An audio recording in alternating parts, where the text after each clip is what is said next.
Foi um grande privilégio para mim poder estar com os irmãos todo o dia. Foi um dia bastante agradável.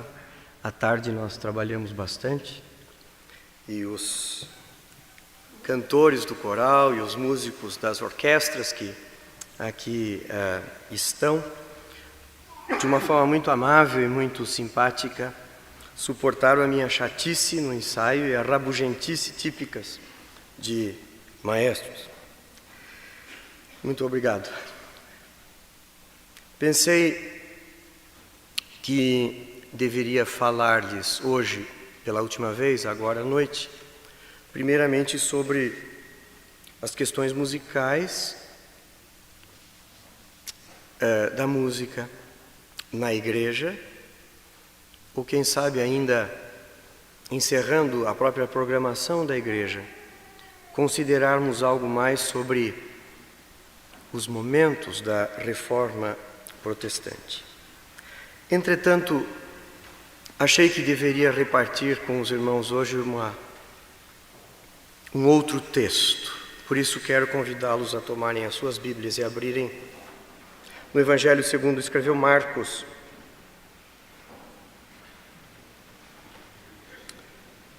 capítulo 11. Marcos, capítulo 11.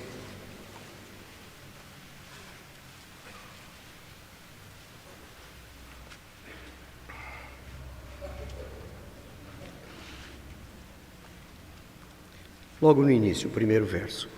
Quando se aproximavam de Jerusalém, de Betfagé e Betânia, junto ao Monte das Oliveiras, enviou Jesus 2 dos seus discípulos e disse-lhes: Ide à aldeia que aí está diante de vós, e logo ao entrar achareis preso um jumentinho no qual ainda ninguém montou. Desprendei-o e trazei.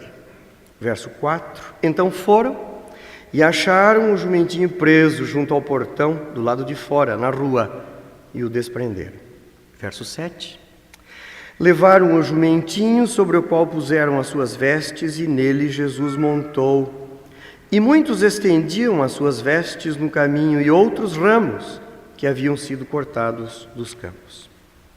Tanto os que iam adiante dele, como os que vinham depois, clamavam: Hosana, bendito o que vem em nome do Senhor. Bendito o reino que vem, o reino de nosso pai Davi, Hosana, nas maiores alturas. E quando entrou em Jerusalém, no templo, tendo observado tudo, como fosse já tarde, saiu para Betânia com os 12. No dia seguinte, quando saíram de Betânia, teve fome. E vendo de longe uma figueira com folhas, foi ver se nela, porventura, acharia alguma coisa. Aproximando-se dela, nada achou, senão folhas, porque não era tempo de figos. Então lhe disse Jesus: Nunca, jamais coma alguém fruto de ti. E seus discípulos ouviram isso e foram para Jerusalém. Verso 19. Em vindo à tarde, saíram da cidade, e passando eles pela manhã, viram que a figueira secara desde a raiz. Então Pedro, lembrando-se, falou: Mestre, eis que a figueira que amaldiçoaste secou. Ao que Jesus lhes disse: Tende fé em Deus, porque em verdade vos afirmo que se alguém disser a este monte: Ergue-te e lança-te no mar, e não duvidar no seu coração, mas crer que se fará o que diz, assim será com ele. Por isso vos digo que tudo quanto em oração pedirdes, crede que recebestes, e será assim convosco. Vamos orar. Senhor Deus, te agradecemos pela tua palavra frequentemente desafiadora, e agora te pedimos que a tua voz seja ouvida e não as palavras do que fala. Por Cristo Jesus, amém.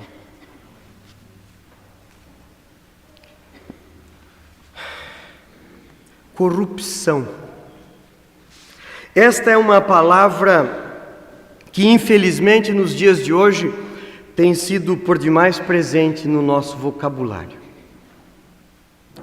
Os jornais, as revistas, o rádio, a TV, nos falam de corrupção em todas as camadas da sociedade. nas classes mais pobres e humildes, nas classes mais ricas e privilegiadas. Nas classes políticas do Brasil, atinge limites absolutamente alarmantes, de modo que alguns analistas internacionais temem que o problema tenha se tornado de tal forma crônico que não haja mais solução. Desvio de verbas, obras superfaturadas, falsificação de documentos, silêncio comprado a peso de ouro, mentiras, subornos, tramas complicadas, corrupção. E o fenômeno não é tipicamente brasileiro. Fala-se de corrupção na África, na Ásia, na evoluída Europa, nas 3 Américas. Corrupção não é problema só de terceiro mundo. Há corrupção nos mais prósperos países. Não é problema de povos latinos. Raças arianas e asiáticas enfrentam o mesmo problema. No nosso país, infelizmente, corrupção é quase que palavra de ordem. Mas não só entre governantes, também entre governados. Não só entre os ignorantes, mas entre os cultos e letrados. Não só entre os não religiosos, mas por vezes no seio da própria igreja. E por causa disso tudo, por causa desses dias corrompidos, começa a acontecer algo espantoso. Honestidade não é mais obrigação, mas sim virtude. Correção e honestidade passaram a ser, não o mínimo, mas o máximo.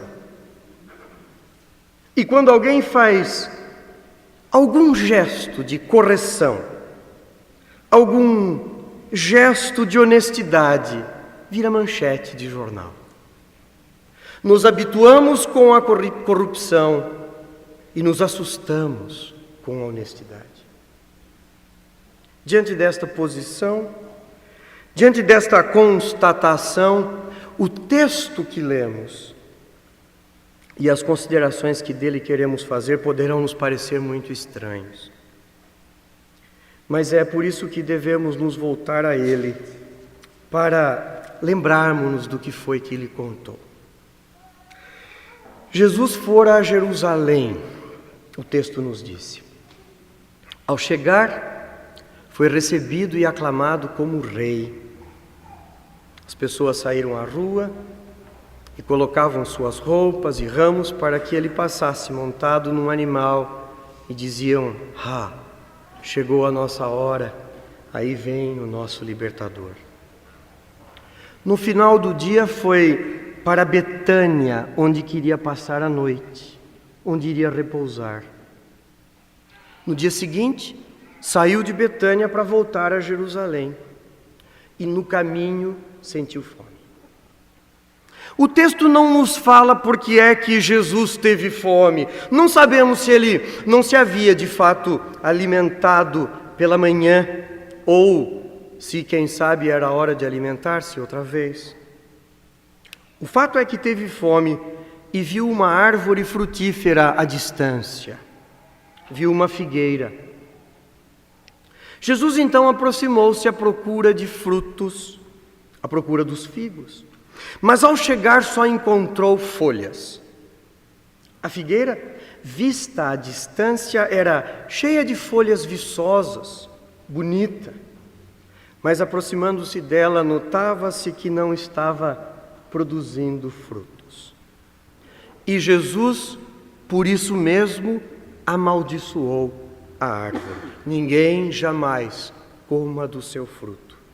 Amaldiçoou e foi embora, entrando outra vez em Jerusalém. Mas a história da figueira não para aí. Ela continua, o texto volta a falar dela. É que no dia seguinte, Jesus e os discípulos passam novamente por perto dela e constatam que a maldição de Jesus era séria, era para valer, e que a figueira secara até as raízes. E isso pode nos parecer muito estranho. Pronunciar maldições não combina com Jesus. Ele veio para derrotar a morte, para dar vida, e amaldiçoou a árvore até a morte. E o pior, o mais estranho, o mais grave nessa história toda, o que complica tudo ainda, é que Jesus não encontrou figos porque não era tempo dos frutos. Não era época da figueira produzir figos. É certo que toda árvore pode produzir frutos fora de época, frutos temporãos. Mas isso não era nenhuma desculpa para a aparente ira de Jesus. A figueira não tinha nenhuma obrigação de produzir frutos fora do tempo. Assim, nos parece que Jesus amaldiçoou a árvore porque ela respeitou as estações. E agora? O que fazemos com o texto? Por que é que Jesus tinha que passar por ali fora de época? Por que é que teve de sentir fome bem na hora errada? Diante dessas perguntas, precisamos observar a distância que nos separa do texto. A distância entre nós e o tempo em que o texto foi produzido. De fato, distanciamo-nos dele tanto de forma temporal quanto espacial e cultural. Temporal, pois o fato aconteceu há cerca de 2000 anos. Espacial, ou geográfica, porque passou-se na Palestina. Cultural, porque o povo que viveu o fato, o povo que viveu a experiência, era de origem judaica. E eles pensavam de uma forma um pouco diferente da que nós pensamos. O pensamento judeu frequentemente é concretizado e expressado através de figuras. Figuras de linguagem e algumas vezes figuras de imagens. É assim que devemos entender a história. E para fazermos isso, vamos buscar em nosso auxílio uma outra história, de um outro tempo.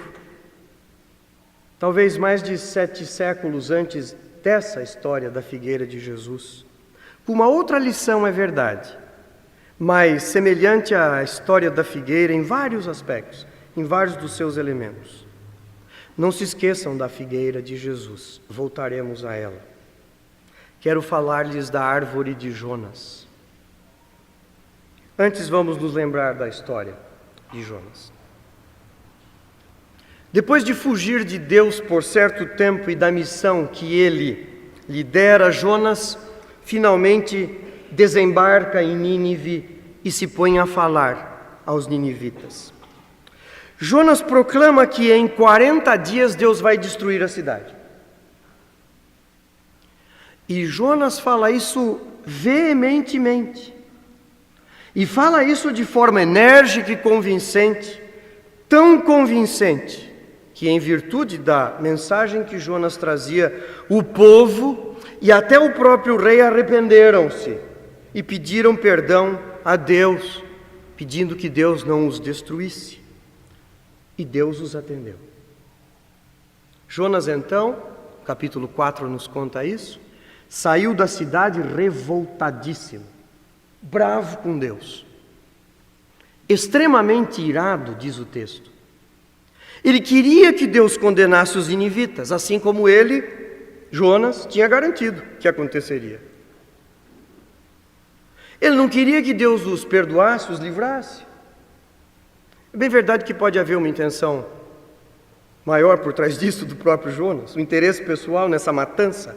Nínive era a capital da Síria, e os assírios eram inimigos mortais do povo de Israel. Jonas não gostava de ninivitas. O fato é que Jonas sai da cidade irado, e do lado de fora ora a Deus e pede a sua morte, de tão bravo que estava. Peço-te, pois, ó Senhor, diz o verso 3 do capítulo 4, tira a minha vida, porque melhor me é morrer do que viver. Jonas então fez uma cobertura de ramos para se proteger do sol, que era muito forte.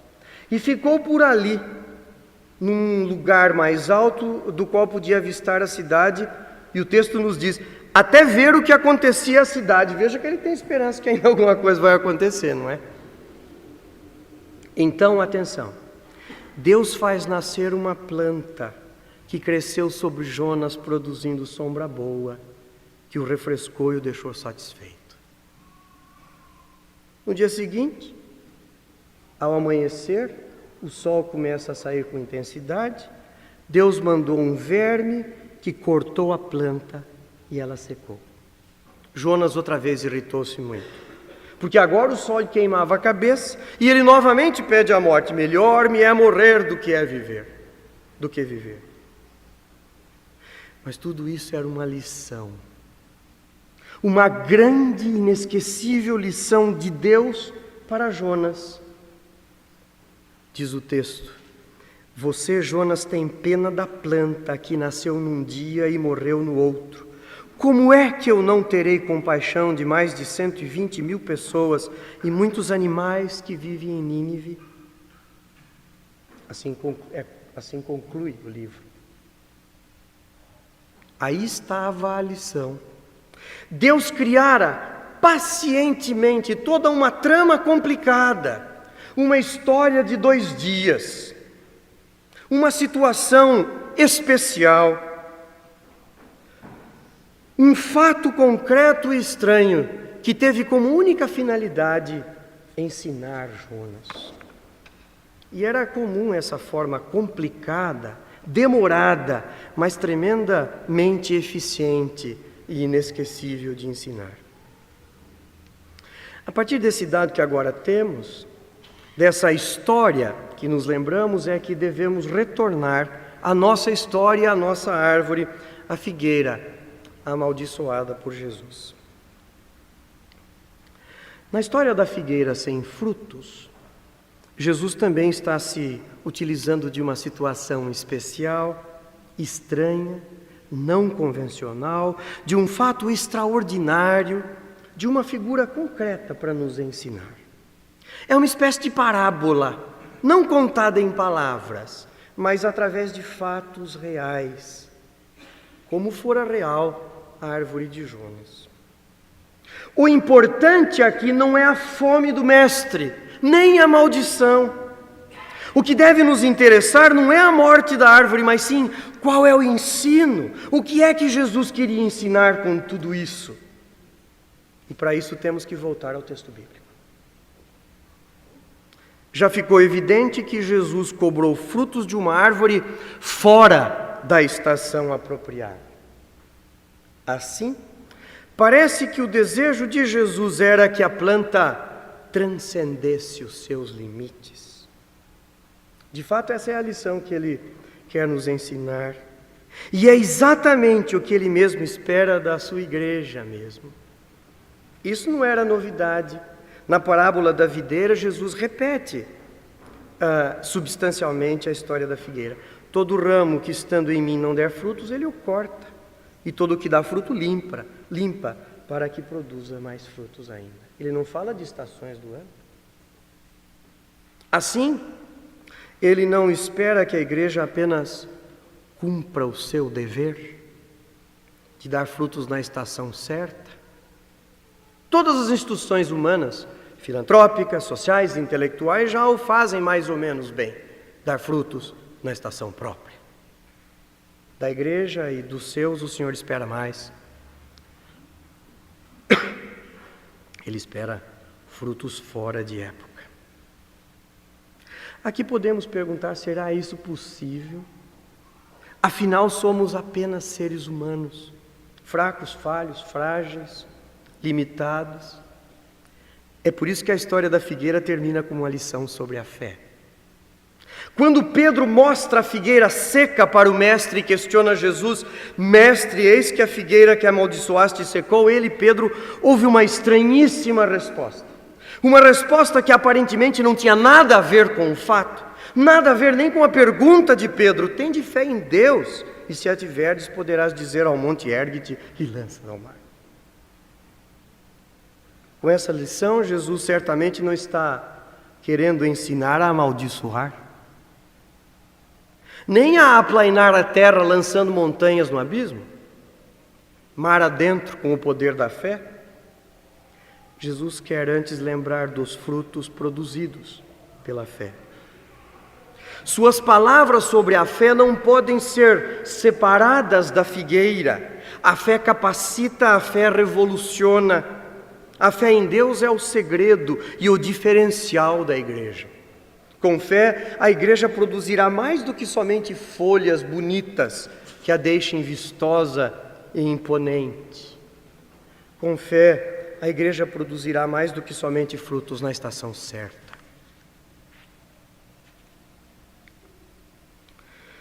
Vivemos num tempo de falta de bons frutos. Quando alguém produz algum, por menor que seja, na hora apropriada, todo mundo aplaude, todo mundo se admira. É por isso também que andamos satisfeitos conosco mesmos, com o nosso trabalho, com a nossa igreja.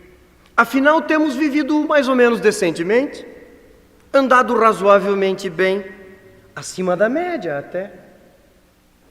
Parece o máximo nesse mundo tão corrompido e para quem corrupção é palavra de ordem. Parece o máximo num mundo onde os mínimos valores já há muito não são a regra, mas sim a exceção.